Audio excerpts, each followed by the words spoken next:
Hello guys, welcome you all. आप सभी का स्वागत है हमारे यूट्यूब चैनल सीजीपीएससी सूत्र में, जहां हम सीजीपीएससी मेंस पेपर 7 की तैयारी बहुत ही शानदार तरीके से कर रहे हैं। और आज का हमारा lecture third, protection granted to females under IPC and CrPC है। तो चलिए बिना किसी देरी के शुरू करते हैं। और शुरू करने से पहले मैं आपको एक चीज़ बता देता हूँ कि अगर आपको इस लेक्चर का नोट्स और पीडीएफ चाहिए है तो आप लोग हमारा टेलीग्राम चैनल जरूर ज्वाइन करिए। डिस्क्रिप्शन बॉक्स में उसका लिंक मैं प्रोवाइड कर दूंगा। तो चलिए बिना किसी देरी के हम शुरू करते हैं। टॉपिक हमारा सिलेबस का, protection granted to female CrPC under Indian constitution and criminal law penal code. तो चलिए आगे बढ़ते हैं। सबसे पहले प्रश्न उठता है कि why protection needed for women. तो वुमेन्स को आज के टाइम में प्रोटेक्शन और लॉज की क्या ज़रूरत है। जैसा कि आप सभी जानते हैं कि सोसाइटी में वुमेन्स के साथ जेंडर बेस्ड वायलेंस बढ़ता जा रहा है।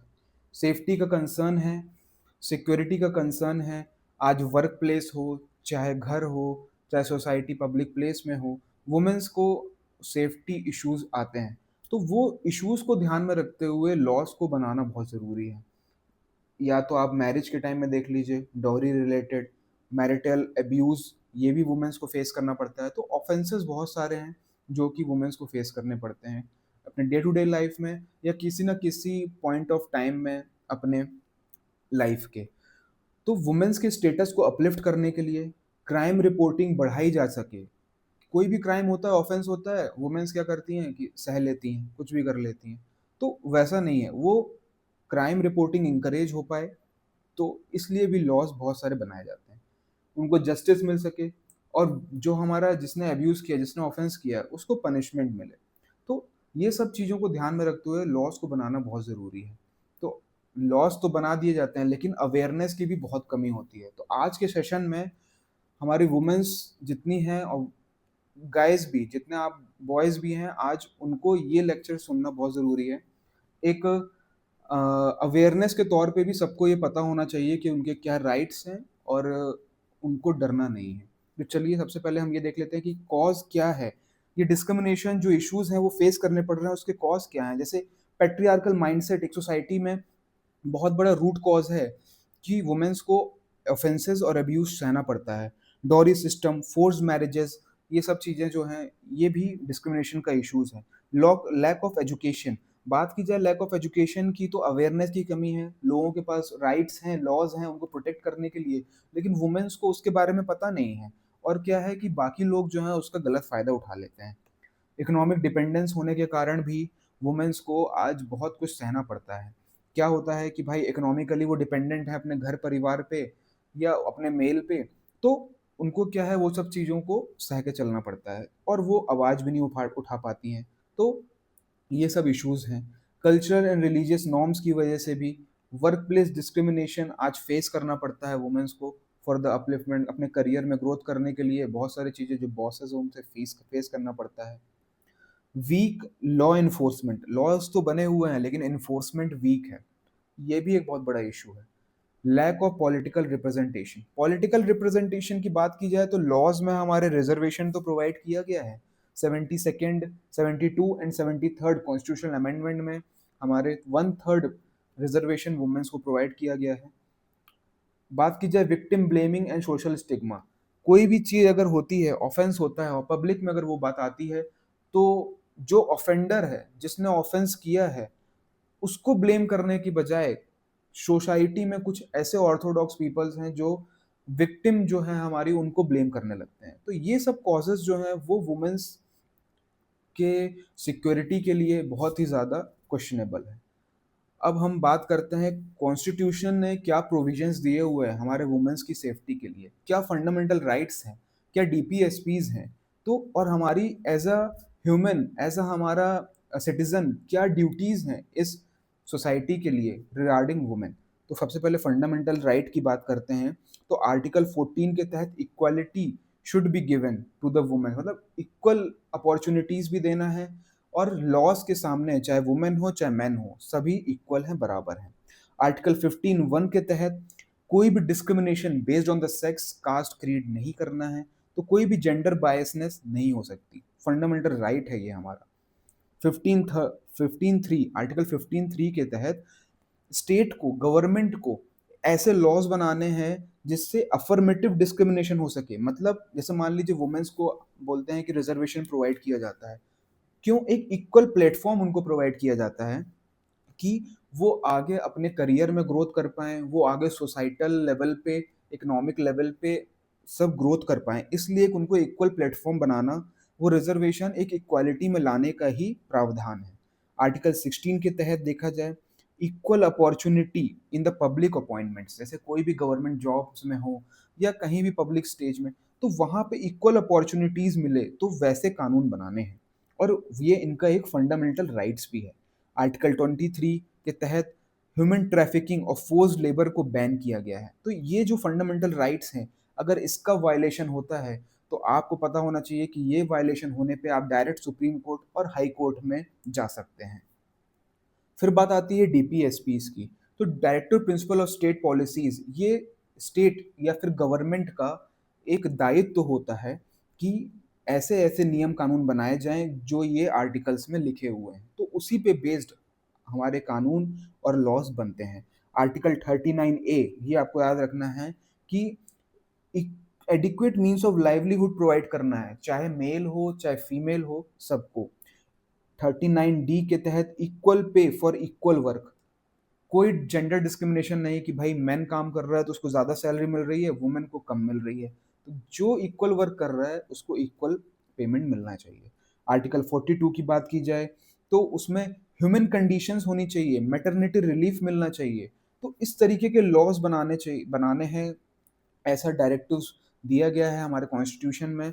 आर्टिकल 42 के तहत ऐसे डायरेक्टिव्स हैं कि मैटरनिटी रिलीव्स और अलग ह्यूमन कंडीशंस प्रोवाइड होनी चाहिए कोई भी वर्किंग कंडीशंस में। आर्टिकल 46 के तहत एजुकेशनल एंड इकोनॉमिक इंटरेस्ट के लिए वीकर सेक्शंस को प्रमोट करना है कि उनको एजुकेशन सही तौर पे मिल पाए, है ना? वो इकोनॉमिकली खुद अपने दम पे खड़े हो पाएँ। तो ये ऐसे लॉज गवर्नमेंट को बनाने हैं। तो आप ये फंडामेंटल राइट्स और डीपीएसपीज़ को अपने पॉइंट बना के रखिए। फिर बात आती है फंडामेंटल ड्यूटीज़ की। राइट्स की बात कर ली हमने, स्टेट को क्या करना है ये भी बात कर ली, लेकिन fundamental duty as a citizen हमारा क्या है? 51 ए ई के तहत कि वुमेन की डिग्निटी बना के चलना है। ऐसी प्रैक्टिसेस को हमको अपनाना है, ऐसे कदम हमको बढ़ाने हैं सोसाइटी में कि वुमेन की डिग्निटी बनी रहे। अदर प्रोविजंस में देखा जाए आर्टिकल 243 डी और 243 टी, जो कि 72nd and 73rd constitutional amendment में आया है, एक्ट में 1992, जो कि कहता है कि 1/3 रिजर्वेशन प्रोवाइड करनी है पंचायत में for women and 1/3 reservation provide करना है म्यूनिसिपैलिटीज में फॉर वुमेन। तो वुमेन्स का रिप्रेजेंटेशन सोसाइटी में बढ़ सके, एज अ पॉलिटिकल रिप्रेजेंटेशन भी वो आ सके और सोसाइटी में हेल्प कर पाएँ। तो ये सब चीज़ें जो कॉन्स्टिट्यूशन में वुमेन्स के लिए प्रोविजंस हैं, इसके अलावा भी और प्रोविजंस हैं, लेकिन ये मेन प्रोविजंस हैं, तो सबको इसके बारे में पता होना बहुत ज़रूरी है। तो चलिए, कॉन्स्टिट्यूशन की बात हो गई, अब हम बात करते हैं अपने main topic IPC and CrPC. अब बात आती है आईपीसी एंड सीआरपीसी, तो ये दोनों के बीच में डिफरेंस क्या है और ये किस टाइप के लॉज हैं? आईपीसी की बात की जाए सब्सटेंसिव लॉ है, सब्सटेंटिव लॉ, एंड सीआरपीसी जो है वो प्रोसीजरल लॉ है। सब्सटैंटिव लॉ मीन्स इसमें डेफिनेशंस दी गई हैं क्राइम्स की, कि क्राइम्स क्या होता है, किस किस टाइप के क्राइम्स हैं, और उसकी पनिशमेंट दी गई है कि क्या क्या पनिशमेंट होनी चाहिए अलग अलग क्राइम्स की, जैसे रेप की क्या होनी चाहिए, ओके, असॉल्ट की क्या होनी चाहिए, थेफ्ट की क्या है, फ्रॉड की क्या है, मर्डर की क्या है, तो ये सब चीज़ें दी हैं। इसमें प्रोसीजर की बात की गई है कि कैसे हमको इन्वेस्टिगेट करना है, ओके, कैसे हमको अरेस्ट करना है किसी को, ऑफेंडर को कैसे बेल लेनी है, कैसे ट्रायल्स चलेंगे, तो ये सब चीज़ों की बात की गई है सीआरपीसी में। और बात की जाए, बहुत सारे क्राइम्स भी कवर्ड हैं अलग अलग टाइप के। एप्लीकेबल कहाँ है? ये एप्लीकेबल है हर इंडिविजुअल इंडियंस को, ओके। और ये इन्फोर्स जो सीआरपीसी है वो कोर्ट और लीगल प्रोसीडिंग्स में भी एप्लीकेबल रहेगा।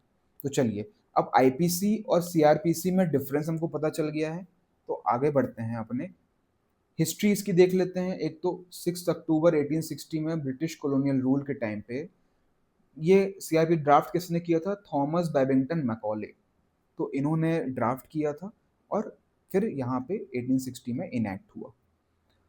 चलिए आगे बढ़ते हैं हम और देखते हैं टाइप्स ऑफ ऑफेंसेस, कितने टाइप्स के ऑफेंसेस होते हैं। एक तो होता है सीरियस ऑफेंस जो कि हीनियस कैटेगरी में आता है, जैसे कि रेप, मर्डर, डॉरी डेथ्स। तो ये सब जो ऑफेंसेस हैं, और मेजरली मैं बता रहा हूँ आपको, वुमेन्स के लिए, वुमेन्स के ऊपर जो भी ऑफेंसेस होते हैं वो हीनियस टाइप ऑफ क्राइम्स में आते हैं। ओके। और लेस सीरियस ऑफेंसेस जो जैसे असॉल्ट हो गया, डिफेमेशन का केस हो गया, तो ये सब चीज़ें जो है लेस सीरियस ऑफेंसेस हैं।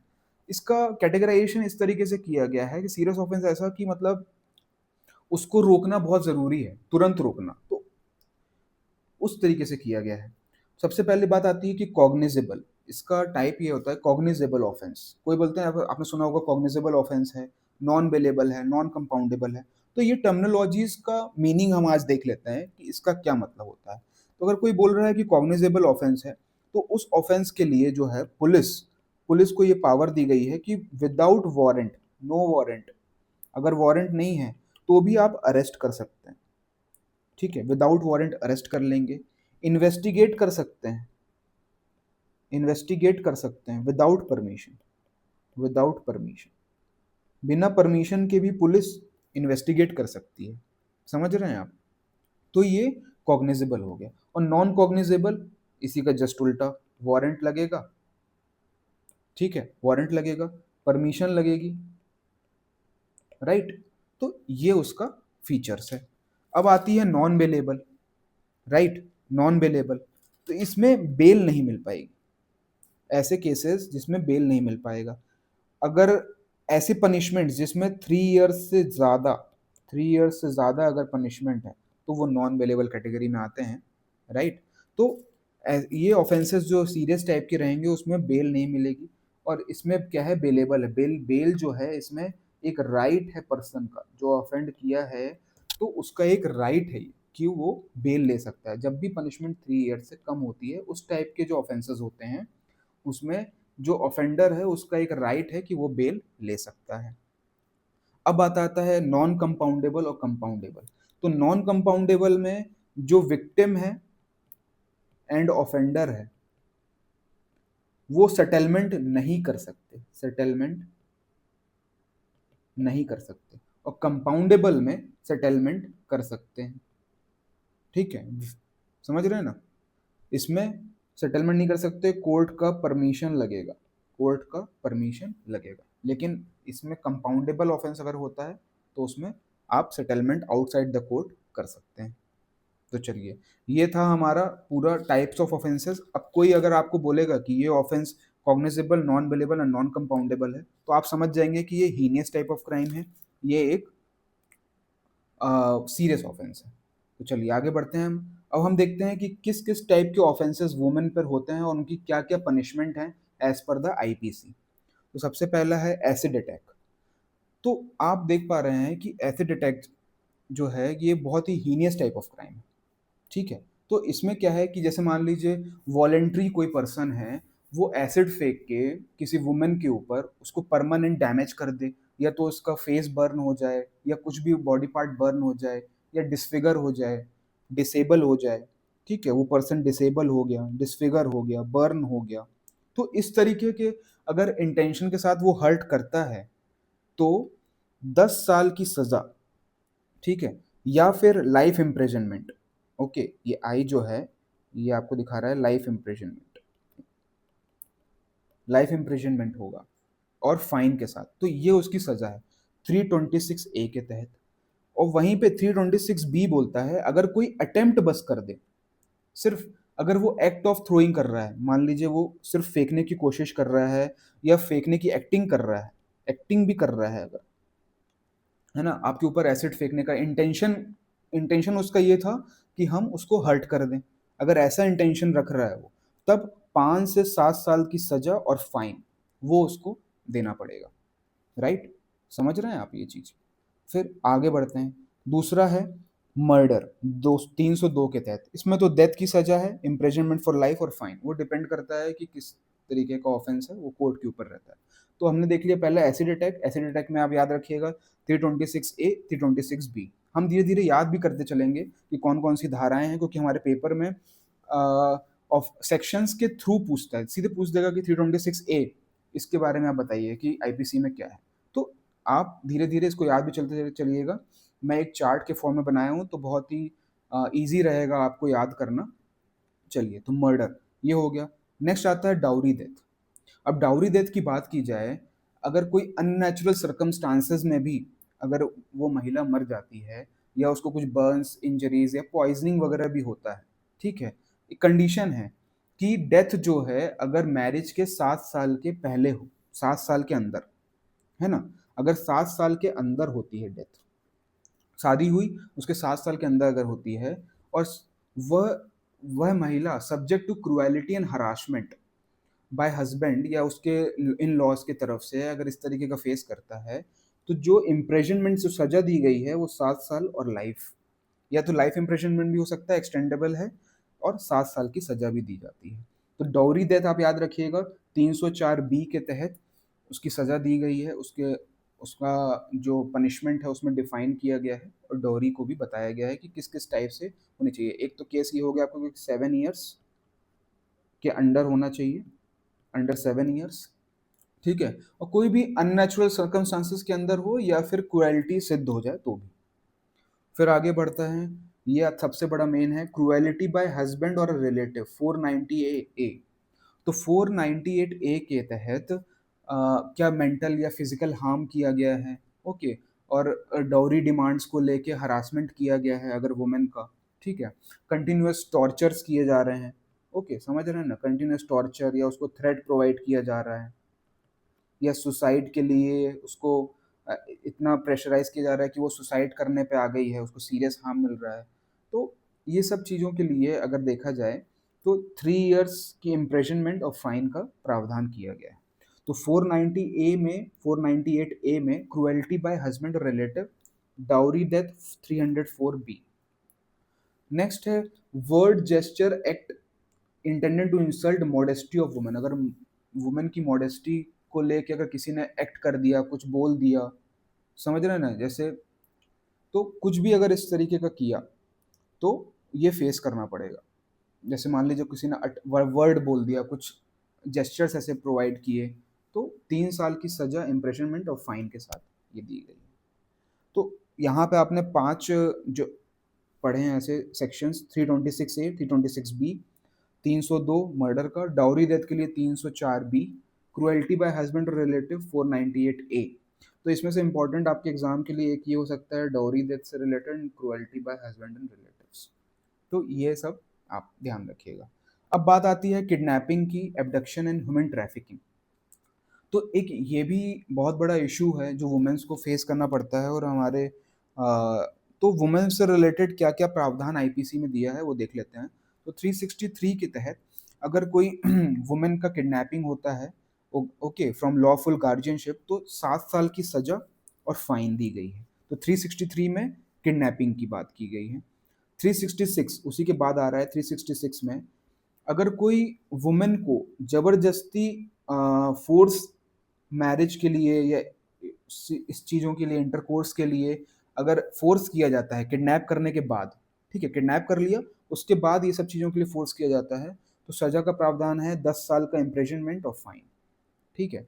अब उसी के अंदर आते हैं दो प्रावधान है, ठीक है, एक माइनर के लिए 18 ईयर्स बिलो।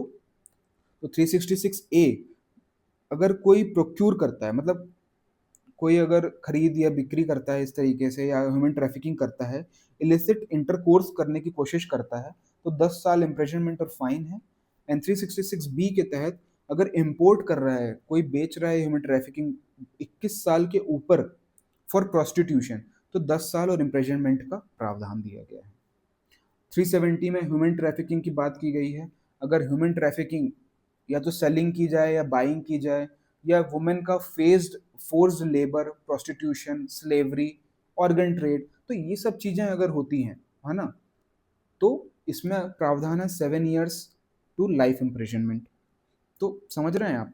फिर उसके बाद 372 selling a minor below 18 years of age. अगर 18 ईयर्स ऑफ एज के नीचे अगर सेलिंग किया गया है तो 10 साल का इम्प्रिजनमेंट और फाइन, तो ये सजा का प्रावधान है।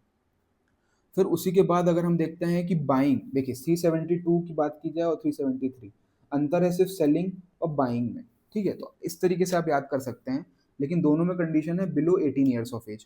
सेम सजा भी सेम है, 10 साल का इम्प्रिजनमेंट और फाइन।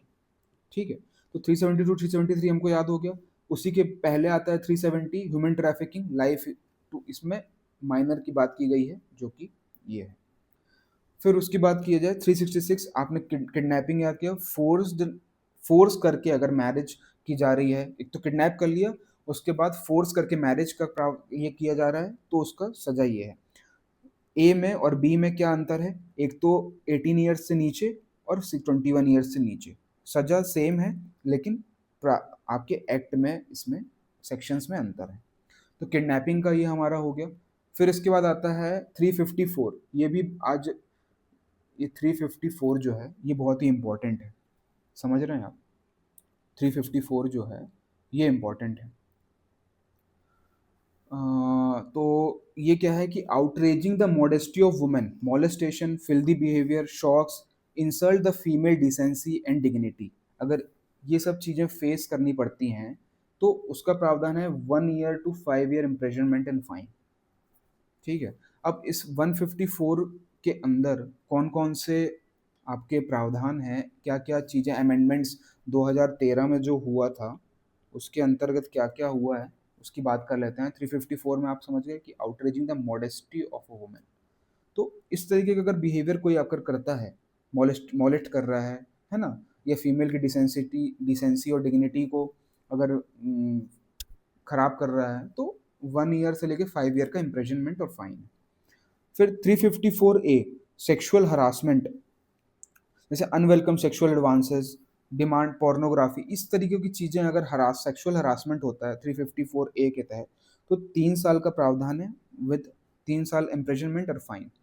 354B डिसरोब अ वुमेन, ठीक है, अगर कोई फोर्स करता है, असॉल्ट करता है और उसको कंपेल करता है टू बी नेकेड होने के लिए, या उसके क्लोथ रिमूव करने के लिए उसको डिसरोब करता है, तो 3 से 7 साल की इम्प्रिजनमेंट है और फाइन। तो ये 354B में दिया हुआ है। तो ए में आ गया सेक्सुअल हरासमेंट, बी में हो गया डिसरोब अ वुमेन।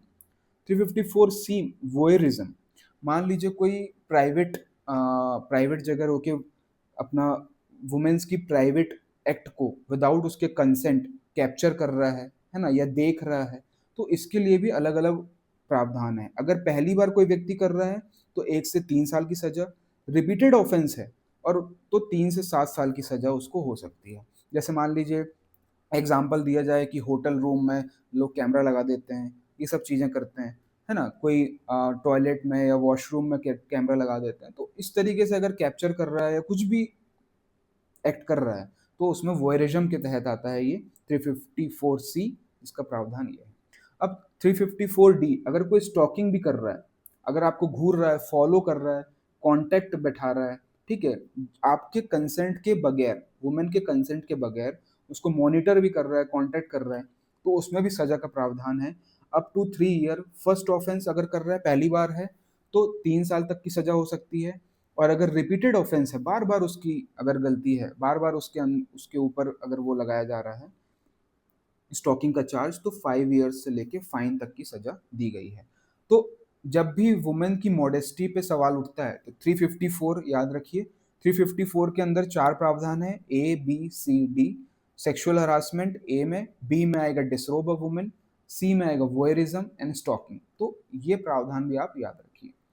फिर आता है रेप, जो सबसे मेजर प्रॉब्लम है आज के टाइम पे, और इसके लिए भी बहुत कड़े कानून बनाए गए हैं। तो जैसा कि आप देख पा रहे हैं कि 375 जो है, 375 में रेप की डेफिनेशन दी गई है, डिफाइन किया गया है कि रेप क्या है।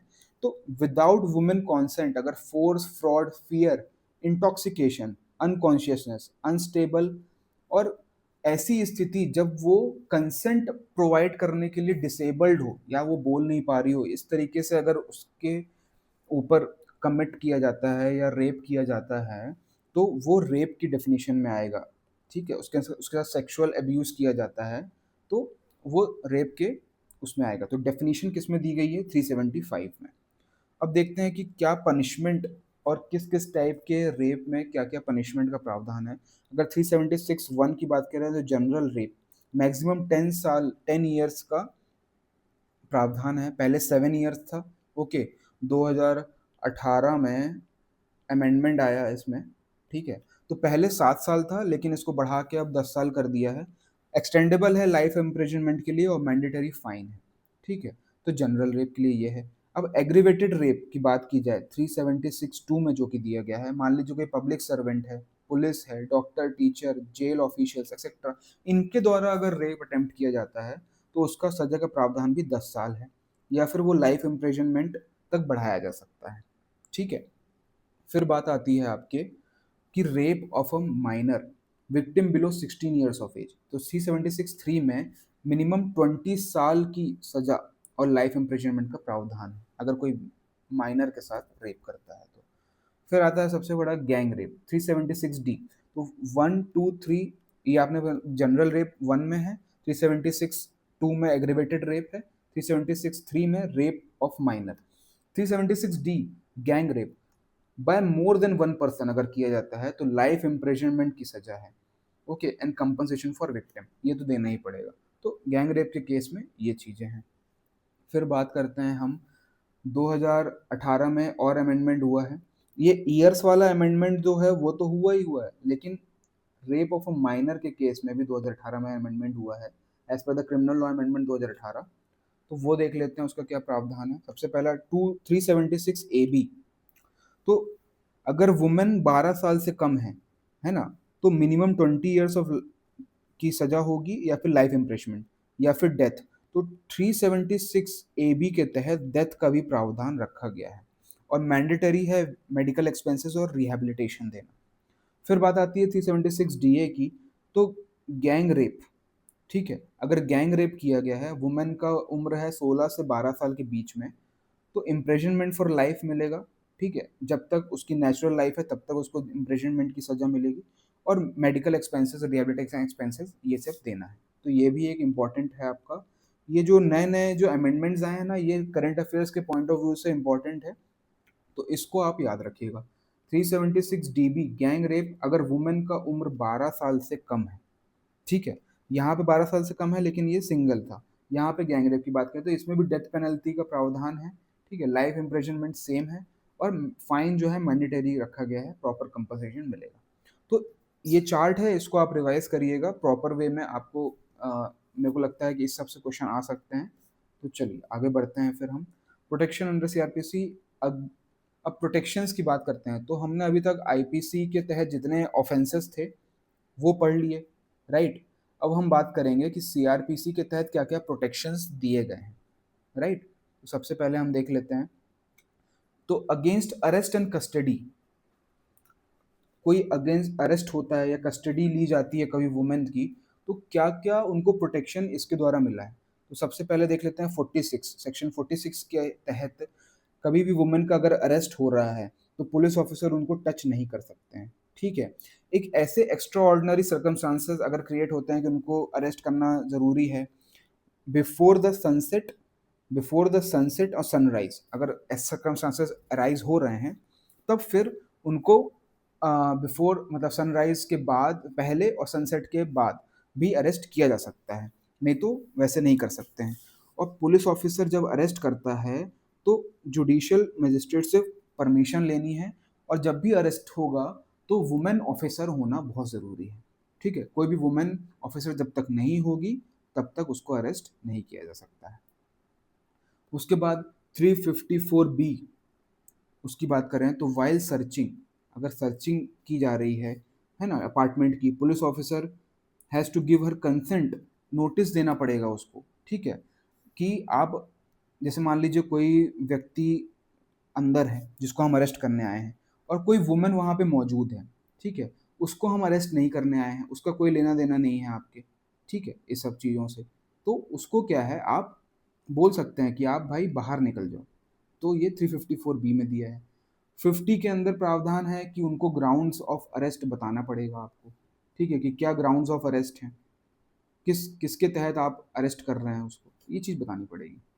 53(2) में मेडिकल एग्जामिनेशन, जो अरेस्ट मतलब जैसे मान लीजिए मेडिकल एग्जामिनेशन कराना है जो वुमेन को अरेस्ट किया गया है, तो एक रजिस्टर्ड मेडिकल प्रैक्टिशनर के प्रेजेंस में ही कराया जाएगा, ठीक है, समझ रहे हैं, ओके। फिर बात आती है 100। सेक्शन 100 में women must be searched by another woman with dignity, तो डिग्निटी के साथ उसको सर्च करना है, तो ये 100 में प्रावधान दिया गया है। फिर इन्वेस्टिगेशंस और ट्रायल्स अगर होते हैं तो उसमें क्या क्या प्रोटेक्शंस ग्रांटेड हैं वुमेन्स को सीआरपीसी के तहत। सबसे पहले तो 125 के तहत मेंटेनेंस ऑर्डर निकाला जा सकता है वाइफ्स और चिल्ड्रंस का। तो मजिस्ट्रेट को पावर दी गई है कि वाइफ्स और चिल्ड्रंस को और उनके पेरेंट्स को अगर खर्चा देना है, ये सब देना है, तो वो ऑर्डर निकाल सकता है। 161 के तहत वुमेन जो है, जरूरी नहीं है कि उसको पुलिस स्टेशन ला के ही इंटरोगेशन कराना पड़े। वुमेन बोल सकती है कि आप हमारे घर में आइए, और प्रेजेंस ऑफ वुमेन कांस्टेबल और फैमिली मेंबर्स के सामने ही उसका इन्वेस्टिगेशन या उसका इंटरोगेशन किया जाएगा। तो 161 ये एक इम्पॉर्टेंट है, इसको आप याद रखिएगा। 164 ए की बात की जाए तो रेप के केस में विक्टिम को मेडिकली एग्जामिन करना बहुत ज़रूरी है with in 24 hours by female doctor. तो 164 ए इसका आप याद रखिएगा। 167 की बात करें अगर हम, तो इन्वेस्टिगेशन विल नॉट, मतलब इन्वेस्टिगेशन हमको कंप्लीट तो करना है विद इन द टाइम। अगर 24 आवर्स के पहले इन्वेस्टिगेशन नहीं कंप्लीट हुआ तो ऐसी वुमेन्स जो 18 साल से कम की हैं, ठीक है, तो मजिस्ट्रेट मस्ट ऑथराइज हर डिटेंशन। तो मजिस्ट्रेट उसका डिटेंशन ऑथराइज करेगा इन द रिमांड ऑफ, या तो रिमांड होम में या रिकॉग्नाइज सोशल इंस्टीट्यूट में, उसको पुलिस कस्टडी में नहीं भेजा जाएगा। तो 18 वर्ष के नीचे की वुमेन्स को ये राइट, ये प्रोटेक्शन दिया गया है। बात करते हैं 173 सेक्शन की, तो एवरी इन्वेस्टिगेशन हमको कंप्लीट कर देनी है, विद इन द टाइम हमको कंप्लीट करना है। लेकिन जो रेप केसेस हैं उसके लिए जो प्रावधान है कि 90 डेज के अंदर इन्वेस्टिगेशन कंप्लीट करके चार्जशीट फाइल करके हमको आगे ट्रायल प्रोसीडिंग्स में बढ़ना है। फिर बात की जाती है 176 की, जुडिशियल इंक्वायरी दी गई है। अगर देखिए जुडिशियल इंक्वायरी क्या होता है, जैसे आपको कि सस्पिशन ऑफ डेथ है, मैरिज हुई किसी वुमेन की, 7 साल के अंदर अगर उसका डेथ हो जाता है मैरिज के, तो जुडिशियल इंक्वायरी की जाए, तो उस 176 के अंदर प्रावधान दिया हुआ है। और कुछ हमारे प्रोटेक्शंस हैं जो वुमेन्स को दिए गए हैं। 145 की बात करें, ठीक है, तो क्या होता है वुमेन्स के साथ कभी कभी ऐसा फेस करना पड़ता है उनको कि बाहर निकाल दिया घर से, ठीक है, कभी मैरिज हुई है, कुछ प्रताड़ना हुई उनकी तो बाहर निकाल दिया, प्रॉपर्टी से बेदखल कर दिया, उनको डराया जाता है कि हम आपको बाहर निकाल देंगे, प्रेशराइज किया जाता है ना, उनके ओनरशिप पे क्वेश्चन किया जाता है। तो 145 उनको प्रोटेक्शन देता है कि नहीं भाई, आप जब तक केस चल रहा है सिविल कोर्ट में आप वहाँ रह सकते हो, है ना। तो ये सब चीज़ें उनको प्रोटेक्शन दी गई हैं। 151 की बात की जाए तो विदाउट वारंट, जब जैसे मान लीजिए कोई कॉग्निजेबल ऑफेंस हो गया, empowers the police to prevent offences by making arrest without a warrant. तो ये प्रोविजन दिया गया है वुमेन्स की सेफ्टी के लिए, ठीक है। तो जैसे मान लीजिए कोई ऑफेंस होने वाला है वुमेन के ऊपर, कोई रेप या अटेम्प्ट कर रहा है, कुछ कर रहा है, तो अब कहीं मजिस्ट्रेट के पास तो जाएगा नहीं पुलिस, भाई कि हमको वारंट दे दो, हमारे इसको अरेस्ट करने जा रहे हैं, तो वो विदाउट वारंट अरेस्ट कर सकते हैं। ये तो आपने पहले भी डिस्कस किया हुआ है। अब 174 की बात की जाए तो 174 में कोई भी अननेचुरल डेथ हो जाती है ना, सुसाइड है, तो ये सब चीज़ों का अगर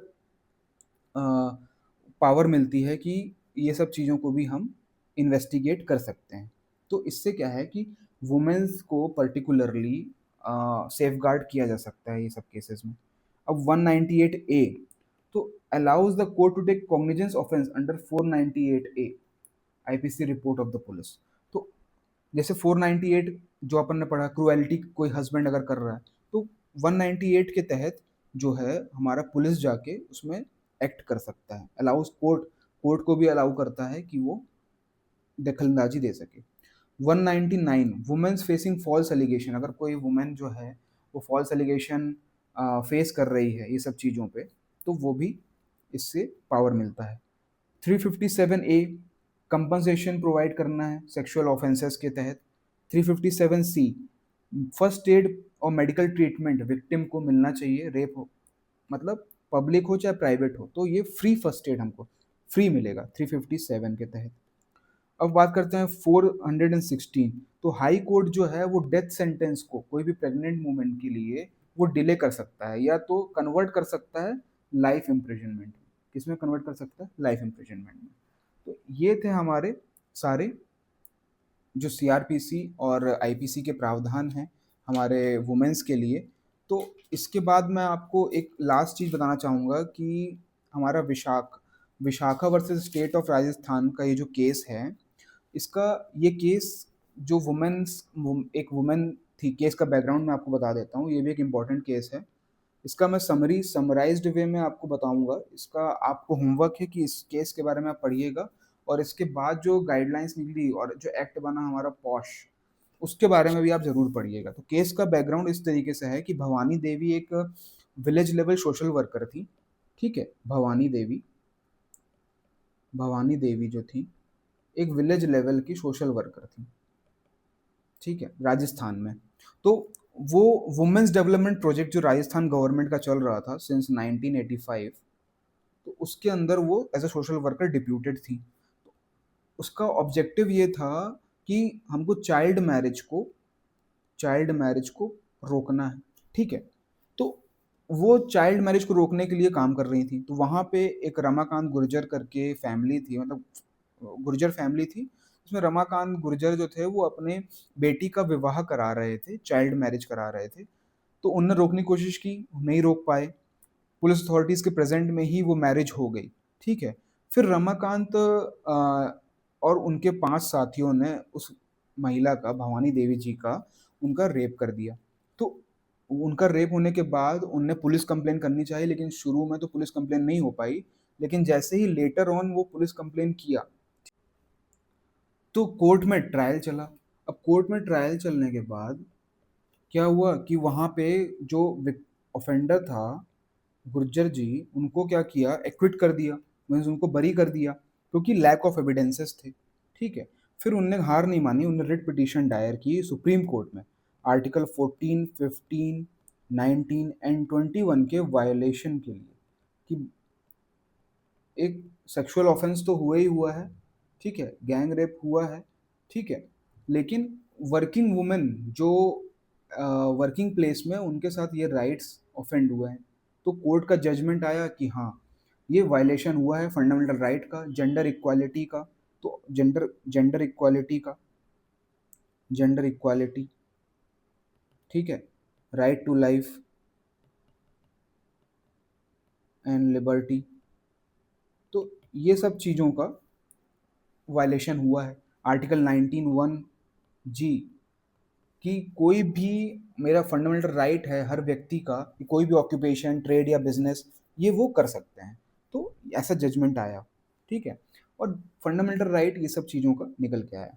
फिर कुछ गाइडलाइंस निकाली गई उसके बाद कि हर एम्प्लॉयर की एक जिम्मेदारी है कि वो रिस्पॉन्सिबल है work place, safe work place provide कराने के लिए। अगर सेक्सुअल हरासमेंट हो रहा है तो एक कमीशन बनाई जाए उसके रेजोल्यूशन के लिए, डिस्प्यूट रेजोल्यूशन के लिए। सेक्सुअल हरासमेंट में क्या क्या चीज़ें, अलग अलग चीज़ें इंक्लूड की गई, जैसे फिजिकल कांटेक्ट है, demand for request sexual favours, है ना, कोई भी सेक्सुअली कलर्ड रिमार्क्स वगैरह अगर दे रहा है, तो इस सब चीज़ों को भी उसमें रिवाइज किया गया। तो गाइडलाइंस में ये सब चीज़ें निकाली गई। ठीक है, एक गाइडलाइन ये भी निकाली गई कि आपको एक कमेटी बनानी पड़ेगी। ठीक है, तो वो सब चीज़ें निकल के आया। फिर मैं ये कहना चाहूँगा आपको कि Vishakha versus state of Rajasthan, ये केस को आप ज़रूर पढ़िएगा। और इसके जो गाइडलाइंस निकल के आया है, गाइडलाइंस के बाद जो पॉश पॉश एक्ट 2013, इसके जो एक्ट्स, मतलब इसके जो पॉइंट्स हैं मेन मेन, उसको ज़रूर याद रखिएगा। तो आशा करता हूँ कि ये लेक्चर अच्छा लगा होगा। कुछ पीवाईक्यूज़ हैं, किस टाइप के क्वेश्चंस आते हैं वो हम देख लेते हैं। कि police officer depute subordinate to arrest without warrant, अगर without warrant police officer depute कर रहा है सबऑर्डिनेट को, मतलब जैसे हमने देखा है पिछले केसेस में कि विदाउट वारंट किया जा सकता है अगर कोई सीरियस ऑफ टाइप का ऑफेंस है। तो क्या प्रोसीजर फॉलो करना चाहिए? तो एक प्रकार तो प्रोसीजर यही है कि भाई अगर उसको सबऑर्डिनेट को बोल रहा है तो वो एक लीगल राइटिंग में उसको दे दे कि भाई आप विदाउट वारंट इस ऑफेंस के लिए ऐसा हो रहा है तो आप कर दो। ठीक है, फिर throw light on women's and children rights constitution, ये चीज़ें आप थोड़ा कर लीजिएगा, ये इंपॉर्टेंट है। जैसे वुमेन्स के बारे में तो हमने बात कर लिया कॉन्स्टिट्यूशन के लिए, चिल्ड्रंस के लिए भी थोड़ा थोड़ा चीज़ें सेम है। फिर constitutional provisions made in Indian constitution for rights of women, ये भी हमने आज डिस्कस कर लिया। 200 के तहत सीआरपीसी में क्या है, जैसे डायरेक्ट देख पा रहे हैं कि हम सेक्शंस के तहत क्या क्या पूछ रहा है ना, क्या सेक्शन है। तो आज हमने सेक्शंस के बहुत सारी चीज़ें, हमने वुमेन्स के रिलेटेड क्या क्या हैं तो वो हमने डिस्कस कर लिया है। तो आशा करता हूँ कि आज का लेक्चर बहुत ही अच्छा लगा होगा आपको। तो चलिए, ऐसी तरीके से आप लोग अपना पढ़ाई करते रहिए, और कोई भी डाउट है तो कमेंट बॉक्स खुला हुआ है, उसमें क्वेश्चन करिए। वीडियो अच्छा लगे तो लाइक करिए, एंड टाटा बाय बाय।